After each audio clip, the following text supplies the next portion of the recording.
ಒಂದು ಸಣ್ಣ ಕತೆ ಮುಖಾಂತರ ನಾನು ಮಾತನ್ನು ಪ್ರಾರಂಭ ಮಾಡ್ತೇನೆ. ನಾನು ಚಿಕ್ಕ ವಯಸ್ಸಿಂದ ಹೇಳಿದ ಮಾತೆಲ್ಲ ನಡೆಯೋದು.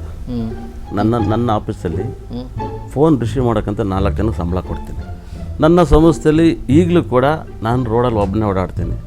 ಸೆಲ್ಫಿ ತಗೋತಾರೆ, ಮಾತಾಡ್ತಾರೆ. ನಾನು ಕೆಟ್ಟದಾಗ ಮಾತಾಡೋದಿದ್ರು, ಒಳ್ಳೆದಾಗ ಮಾತಾಡೋರು ಇದ್ದಾರೆ. ಒಂದು ಗಾದೆ ಮಾತು ಹೇಳ್ತೀನಿ ಕೇಳಿ. ನಿಮ್ಮ ಮಗನು ನಮ್ಮ ಮಗನು ಫ್ರೆಂಡ್ ಅಂತೆ. ನಾನು ಮಹೇಶ, ನಾನು ಹರೀಶ. ಒಂದೇ ಸ್ಕೂಲಿಗೆ ಓದ್ತಾರಂತ ಇಬ್ರು, ನಿಮ್ಮ ಮಗನು ನಮ್ಮ ಮಗನೂ. ಎಂಟಾಣಿ ₹1 ₹5 ಯಥಾಶಕ್ತಿ ಕೊಡಿ ತಂದೆ. ನಾನು ಟಿ ವಿಲಿ ಹೇಳ್ಬಿಟ್ನಂತೆ ಒಂದು ಮಾತು, ಇವತ್ತು ಗ್ರಹಣ, ಏನು ತಿನ್ನಬಾರ್ದು ಅಂತ. ಒಂದು ಬಾಳೆಹಣ್ಣಿರುತ್ತೆ. ಮಗ ಹೆಂಗೋ ಬಾಳೆಹಣ್ಣು ತಿಂದಿರೋದು ನೋಡ್ಬಿಟ್ರೆ ಬಾಳೆಹಣ್ಣು ತಿಂದ್ಬಿಟ್ಟಿದ್ದೆ, ಆರ್ಯವರ್ಧನ್ ಗುರುಜಿ ಏನು ತಿನ್ನಬಾರ್ದು ಅಂತ ಯಾಕೆ ತಿಂದೆ ಅಂತ ಕೇಳ್ತೀರಾ. ನಾನು ಈ ಕಥೆಯಲ್ಲಿ ನಾನೊಬ್ಬ ದುಡ್ರ ಅಂತ ಆರ್ಯವರ್ಧನ್. ಅವಾಗ ಹೇಳ್ತೀನಂತೆ, ನನ್ನ ತಂಟೆಗೆ ಯಾರಾದ್ರೂ ಬಂದ್ರೆ ರೋಡಲ್ಲಿ ಸ್ಟ್ರೈಕ್ ಆಗುತ್ತೆ, ಬಸ್ ಬೆಂಕಿ ಬೀಳುತ್ತೆ, ಮನೆಗೆ ಕಲ್ ಬೀಳುತ್ತೆ. ಪಂಚಾಂಗ ತೆಗೆದುಬಿಟ್ಟು, ಓಹೋ ನಿಮ್ಮ ಮಗ ತಿಂದಿರೋ ಬಾಳೆಹಣ್ಣಿಗೆ 50,000 ರೂಪಾಯಿ ಆಗುತ್ತಮ್ಮ ಶಾಂತಿ ಹೋಮ ಮಾಡಕ್ಕಂದಂತ ನಾನು. ಅಯ್ಯೋ ನನ್ನ ಮಗನೇ, ನಾನು ಒಂದು ಬಾಳೆಹಣ್ಣು ತಿಂದು 50,000 ರೂಪಾಯಿ ತಂದಿಟ್ಬಿಟ್ಟಲ್ಲೋ ತಲೆಗೆ ಅಂದಂತೆ.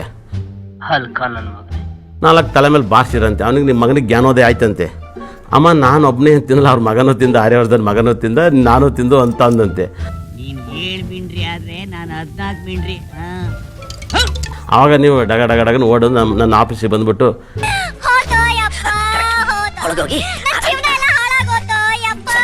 ಅಯ್ಯೋ ಐನರೇ ಗುರುಗಳೇ, ಐನರೇ ನಿಮ್ಮ ಮಗನ ಜೊತೆ ನಮ್ಮ ಮಗನೂ ತಿಂದಂತೆ ಅಂತ ನೀವು ಅಂದ್ರಂತೆ.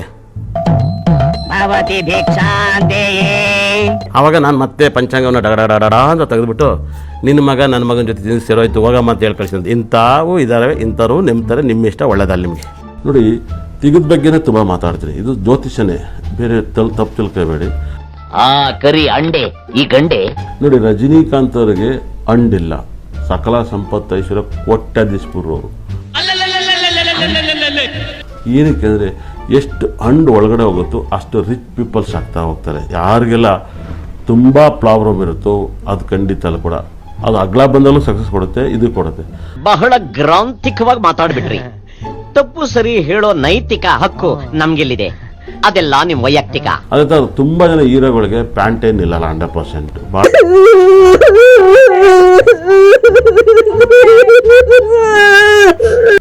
ನನಗೆ ಒಂದು ಇವಾಗ ಕೈರೇಖೆ, ಫಾರ್ಮ್ ಹಿಸ್ಟ್ರಿ, ಫೇಸ್ ರೀಡಿಂಗ್ ನನಗೆ ನೋಡ್ರಿ ಸರ್, ಯಾರಿಗೂ ಗೊತ್ತಿರೋದು ಅಲ್ಲನ್ನು ನೋಡ್ಬಿಟ್ಟು ಕೂಡ ಜ್ಯೋತಿಷ ಹೇಳ್ತೀನಿ ನಾನು.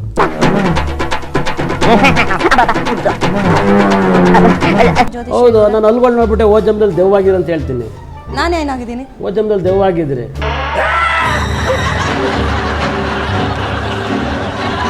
ಓ ಜಮ್ದಲ್ಲಿ ಅಂದ್ರೆ ಅಷ್ಟು ದೊಡ್ಡ ದೆವ್ವಾಗಿಲ್ಲ, ಪ್ರೀತಿ ದೆವ್ವಾಗಿದ್ರೆ. ಅಂದ್ರೆ ತುಂಬಾ 100% ದೆವ್ವಾಗಿಲ್ಲ. ಅಂದ್ರೆ ಇವ್ರ ಬಗ್ಗೆ ಕೇಳಿದ್ದೆ, ನೋಡಿರ್ಲಿಲ್ಲ. ಅಯ್ಯೋ ಹಿಂಗಾಗೋಯ್ತೆ. ಒಂದೇನೋ ನಿಮ್ಮ ಜನ್ಮದಲ್ಲಿ ಓದ್ ಜನ್ಮದಲ್ಲಿ ಕಳ್ಕೊಬಿಟ್ಟಿದ್ರಿ, ಅದನ್ನ ಹುಡುಕಿದ್ರಿ, ದೇವ್ರಿಗೆ ಸಿಕ್ಕಿದೆ ನಿಮಗೆ. ಇದಕ್ಕೆ ನಾನು ಅವ್ರ ಬಗ್ಗೆ ಬಹಳ ಗೌರವ ಇತ್ತು. ಆದ್ರೆ ಇವಾಗ ಚಿಲ್ಲರೆ ಕೆಲಸ ಮಾಡಿ ಆ ಗೌರವ ಕಳ್ಕೊಂಡ್ಬಿಟ್ಟಿದ್ದಾರೆ. ನನ್ನ ಲೈಫಲ್ಲಿ ಎಷ್ಟು ಜನ ಕೊಡೋದು ಬುಲ್ಡೆ ಬಿಚ್ಚಾಕಿದ್ದು ನನಗೆ ಗೊತ್ತಿಲ್ಲ. ಹೊಡೆದ್ರೆ ಡಿಚ್ಚಿಗೆ ಮೂಗೆಲ್ಲ ಕಟ್ಟಾಗಿ ಹೋಗಿದ್ದಾವೆ, ಹೊಡೆದ್ರೆ ಡಿಚ್ಚಿಗಳಿಗೆಲ್ಲ 20 ಜನ 30 ಜನ ನಾನು ಎತ್ತು ಗುದ್ದದೆ.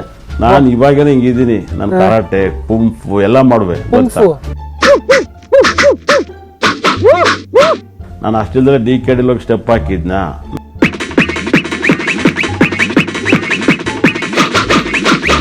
ನನಗೆಲ್ಲ ಹೇಳ್ಕೊಟ್ಬಿಟ್ರ, ಕಾಲು ಅಗ್ಲಿಸಿದ್ಕೆ ಕಳೆದೋಗ್ಬಿಟ್ರು. TRP ಬಂತು. 90% ಒಬ್ಬೊಬ್ರಿಗೆ ಪ್ಯಾಂಟ್ ನಿಲ್ಲಲ್ಲ, 100% ನಿಲ್ಲಲ್ಲ, ಜಾರ್ತಾ ಇರುತ್ತೆ. ಆದರೆ ಅದು ಎಷ್ಟು ಬಹಳ ವಿಶೇಷವಾಗಿದ್ದರೆ ಆ ಜಾಗ ಎಷ್ಟು ಒಳಗಡೆ ಹೋಗಿರುತ್ತೆ, ಹೊರಗಡೆ ಬಂದಿರುತ್ತೆ, ಯಾವ ಶೇಪಲ್ಲಿರುತ್ತೆ, V ಶೇಪಲ್ಲಿದೆಯಾ, A ಶೇಪಲ್ಲಿದೆಯಾ, S ಶೇಪಲ್ಲಿದೆಯಾ, Z ಶೇಪಲ್ಲಿದೆಯಾ, W ಶೇಪಲ್ಲಿದೆಯಾ, M ಶೇಪಲ್ಲಿದೆಯಾ, N ಶೇಪಲ್ಲಿದೆಯಾ, ಅವೆಲ್ಲವೂ ಕೂಡ ಅನ್ವಯಿಸುತ್ತೆ. ತಿಗದ ಬಗ್ಗೆ ಮಾತಾಡಿದ್ರು, ಖಂಡಿತ ಕೂಡ ತಿಗ ಒಳಗಡೆ ಇದ್ರೆ ತುಂಬಾ ಶ್ರೀಮಂತರಾಗ್ತದೆ. ಹಸು ಕರುಗಳಿಗೆ ನಾವು ತಿಗಕ್ಕೆ ಕೈ ಮುಗಿದ್ರೆ ಕೈ ಮುಗಿಯೋದು 100%. ಇನ್ನು ಕೆಲವು ಕಡೆಯಲ್ಲಿ ನೀವು ಸ್ಕೂಬಾ ಡೈವಿಂಗ್ ಕೂಡ ಮಾಡಬಹುದು. ಆದ್ರೆ ಇದೇ ತಿಗಕ್ಕೆ ಕನ್ನಡದಲ್ಲಿ ಒಬ್ಬ ಹೀರೋ ಇದ್ದಾರೆ, ಬರೀ ಹುಡುಗಿರು ತಿಗಕ್ಕೆ ಹೊಡಿತಾ ಇದ್ರು, ಬರ್ಬತ್ತಾಗೋಗ್ಬಿಟ್ರು ಅವರು. ತಿಗ ಬಂದು ಮಹಾಲಕ್ಷ್ಮಿ ವಾಸ ಮಾಡೋ ಜಾಗ. ಯಾರಿಗೂ ಗೊತ್ತಾ? ನನ್ನ ತಿಗ ಇರ್ಬೋದು, ನಿಮ್ ತಿಗ ಆಗಿರ್ಬೋದು, ಮಹಾಲಕ್ಷ್ಮಿನೇ ವಾಸ ಮಾಡೋಂಥ ಜಾಗ. ಏನೋ ಕೆಟ್ಟ ಮಾತಾಡ್ತಾರೆ. ಬರೀ ಹಸುಗ್ ಮಾತ್ರನೇ ಮಹಾಲಕ್ಷ್ಮಿ ಇಲ್ಲ, ನಿಮ್ ತಿಗನು ಕೂಡ ಲಕ್ಷ್ಮಿಗೆ ಹೋಲಿಕೆ ಮಾಡುತ್ತೆ 100%. ಬರ್ದು ಬಿಟ್ರೆ ನಿಮ್ ಕುಂಡಿಗಳು ಲಕ್ಷ್ಮಿಗೆ ಹೋಲಿಕೆ ಆಗುತ್ತೆ. ಮಹಾಲಕ್ಷ್ಮಿ ಹಸುಲ್ ಮಾತ್ರ ವಾಸ ಮಾಡುತ್ತಲ್ಲ, ನಿಮ್ ತಿಗ್ದಲ್ಲೂ ವಾಸ ಮಾಡ್ತಾರೆ ಮಹಾಲಕ್ಷ್ಮಿ. ಗದಿ ಗಂಡಸರು ತಿಗಲ್ಲ ಎಲ್ಲ. ರೇ ಸ್ವಾಮಿ, ಅವ್ರು ಯಾರವ್ರ ಸ್ಟಾಫ್ ಯಾರು ಅವ್ರಿಗೆ ತಕೊಂಡ್ಬಂದ್ರೆ ಹೇಳ್ತೀನಿ, ಕರೆಕ್ಟಾಗಿ ಕರ್ಕೊಂಡ್ಬಂದ್ರೆ ಅವ್ರ ಹೆಸರು ತಗೊಂಡು.